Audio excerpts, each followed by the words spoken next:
Monday morning and welcome to another edition of Panola Pride, the heartbeat of East Texas. My guest today is Samuel T. Smith, and Mr. Smith is with Hand Up. And you may have seen their vehicle around the Panola County area here for about 2 weeks or so. About a month now. Well, you arrived moments after the storm went through in our area. And we wanted to give you an opportunity because I had seen your vehicle. I had an opportunity to hear you talk to the Panola County Development Foundation. Let our listeners know what you're doing. Sure. And why you're here. Well, I appreciate it. First of all, this county's been amazing. There's just something about an East Texas community that really rallies around each other, and that's really what we're all about. We're an organization. We have many decades of experience serving people all over the world, and after Hurricane Harvey, we brought our team back home to East Texas. So we're based in Tyler, but when storms occur, we come alongside the emergency management teams, and in many times they look to us to try to bring kind of organization to chaos. And so right after these tornadoes hit, we were actually asked to man the Emergency Operations Center here in Panola County by Judge Jones. And so from that moment on, we have been basically integral in everything that is happening as far as relief, recovery, and now we're working towards restoration here in Panola. Well, I think that you came in and you brought people in. Not, I guess you were the management phase of it, were you not? Well, it was us and it was other groups too. The thing about Texas is really great is there's great groups like Texas Baptist Men and people like that will rally and come in too. But they're looking to someone to help organize it and where do we go and whatever we do. So that's the role that we play. So we were bringing in our own teams, but we were also helping to organize the teams of other people that were coming. So, we had great residents that wanted to rally and help, but we also had organizations that came, across the state actually to come over here and help. And what we try to do is organize and make sure that they get to do exactly what they came to do, and at the same time to make sure that they have a place to recharge the batteries and get back up and running. And Carthage and the Panola County area just rallied around that and made sure that we had a place to put everybody when we needed to. Now, where are we right now in our recovery stage? Well, we're in restoration phase now, and so we're at a point where we're still trying to do assessment of, okay, what do we need to do to actually start to rebuild? There are over 60 major damaged homes that have no insurance. And so a lot of these people are young families that have, mom and dad and 3 young kids, some under the age of 6, that they don't have a place to go back to. And so we're trying to assess the damage in each location and try to figure out what we need to do to build the teams to go in and actually help them. And that's a major challenge for all of us. How can one get in contact with you? Well, you can go to handupnetwork.com and obviously reach us. We actually have up the top, it says emergency. You click on that and you'll see Help Panola. You can actually sign up to volunteer. We'll actually help train people to be able to help us become assessors. It's a matter of going door to door and talking to people and really documenting the damage that they had. It's one thing to drive by on the street and say, well, it looks like a tree fell on their house. Okay, but how much damage did that tree actually cause? And what do we need to do to fix it? And that's where we are, is we're trying to coordinate whatever resources we can raise and garner to be able to begin the restoration. And it's going to take months and possibly years to really address it all, but you've got to start somewhere. It's kind of like, how do you eat an elephant? And one bite at a time, and that's kind of where we are at this stage.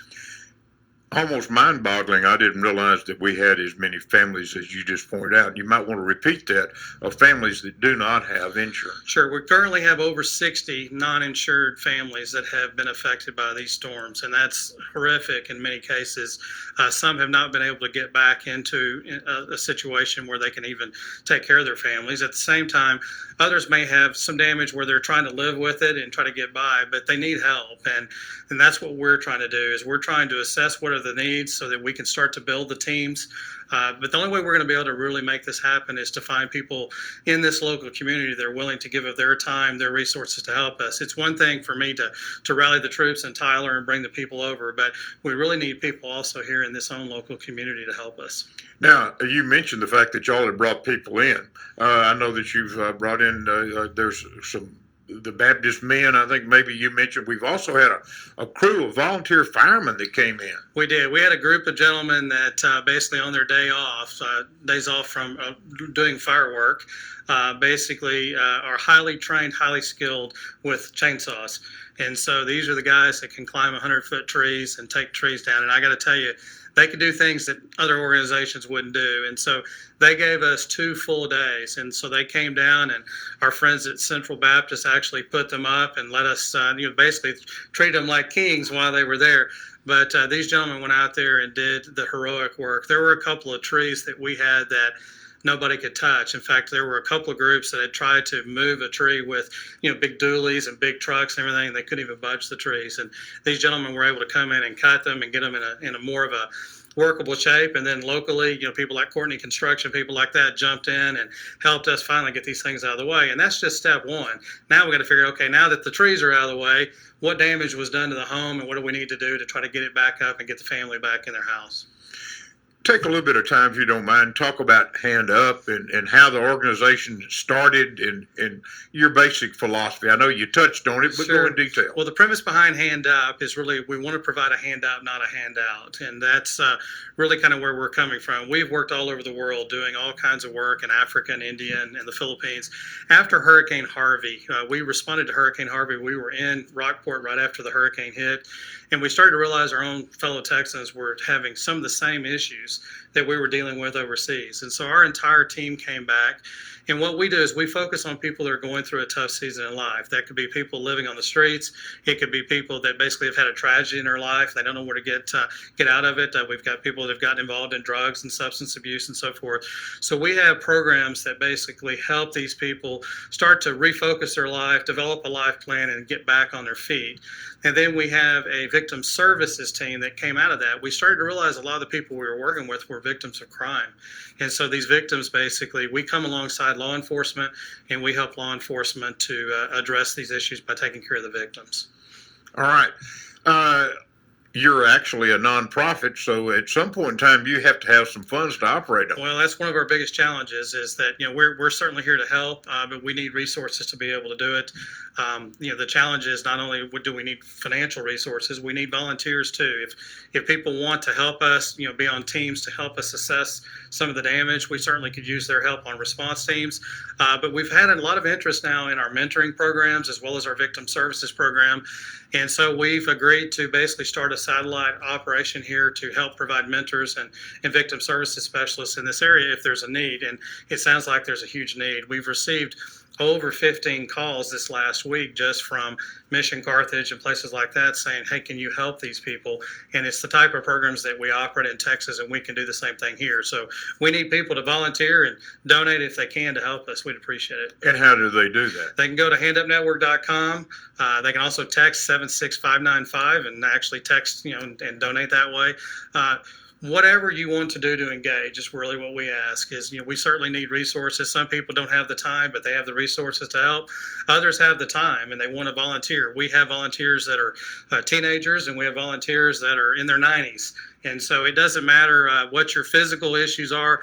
We always have a role for you. Talk a little bit about yourself, if you don't mind, because we understand now the organization that you represent. I noted that you're on the school board at Bullard. I used to be. Actually, I grew up in Dallas, but I went to high school in Bullard outside of Tyler, and went to Stephen F. Austin. So I'm a lumberjack, and basically this is home. And so my great-great-grandfather started most of the Methodist churches in this area. He was a Methodist circuit preacher, and so it's really interesting that I've kind of come full circle. And so my family absolutely loves this community. We've lived in a lot of places around the U.S., but we moved back here to raise our kids. There's just something about East Texas and, people taking care of each other and really, really getting back to the grassroots of what it's all about. And so we've all volunteered. My whole family has been all over the world volunteering and doing this type of work. And to be able to now come back and actually do this in our own community, It means a lot more when it's your neighbor that's hurting. And we all know if something happens to our neighbor, we're going to respond and go take care of them. And that's pretty much what we've done. And so my wife has been involved in ministry, and my kids have been involved with it. And truly, we love East Texas. And so that's why it's such a blessing for us to come back and operate and launch Hand Up Network into what we're doing now. And we were able to help almost 60,000 people last year. And that's just a step in the direction of what we think we can do, moving forward. The organization Hand Up, how long has it been in existence? Well, we actually came back December 2018. We finally decided we were coming back, so we launched in January of 2019. We're in an old First Assembly of God church downtown Tyler, and so we launched then. And so in about 2.5 years, we've become a pretty major force in the East Texas area. Our mandate is East Texas, by the way. We're not here to take care of every problem everywhere else. We really want to focus on our own neighbors, our own community, and try to make sure that we're taking care of them. What is the thing that you need today more than anything else, especially here in Panola County? We need resources and volunteers.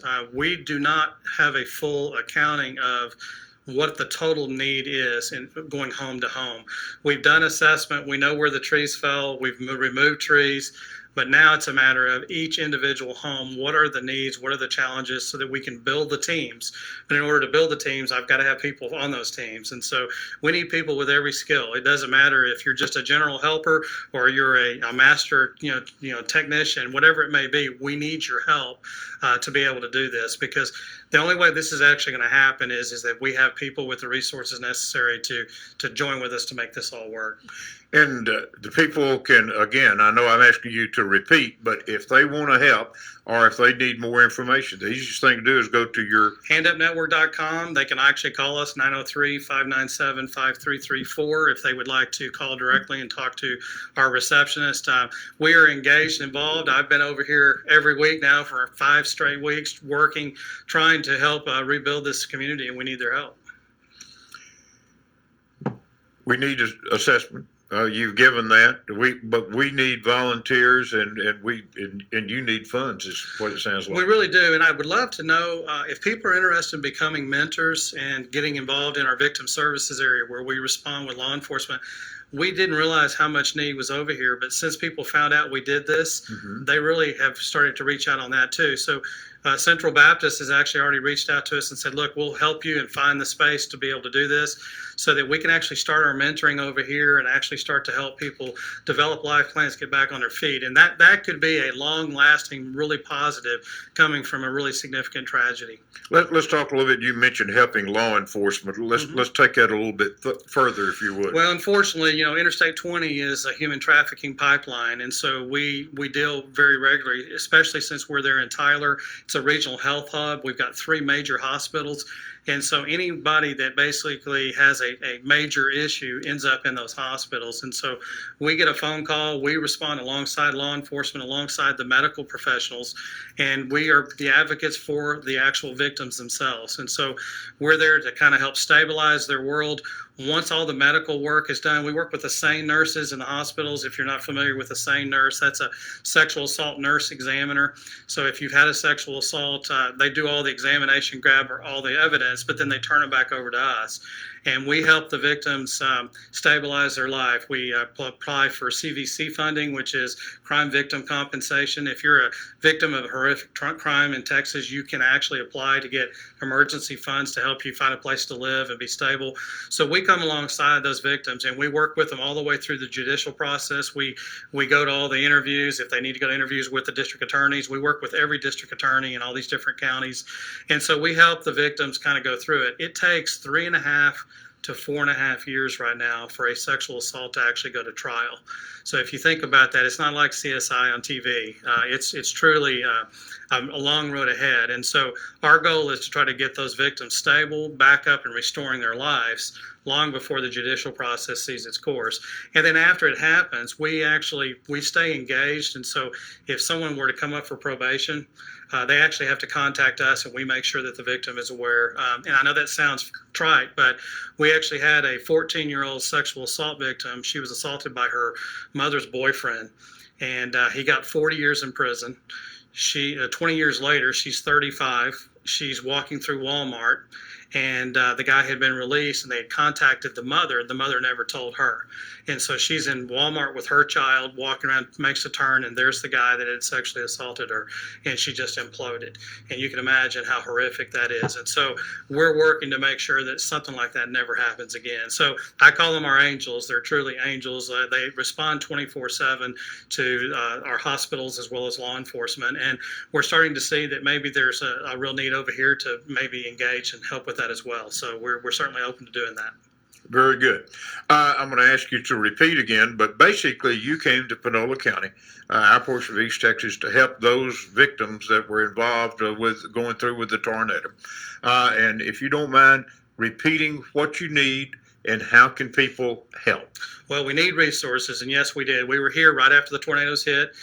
We actually followed the tornadoes. So we started Mount Enterprise and came north. We realized soon that Panola had the biggest amount of damage.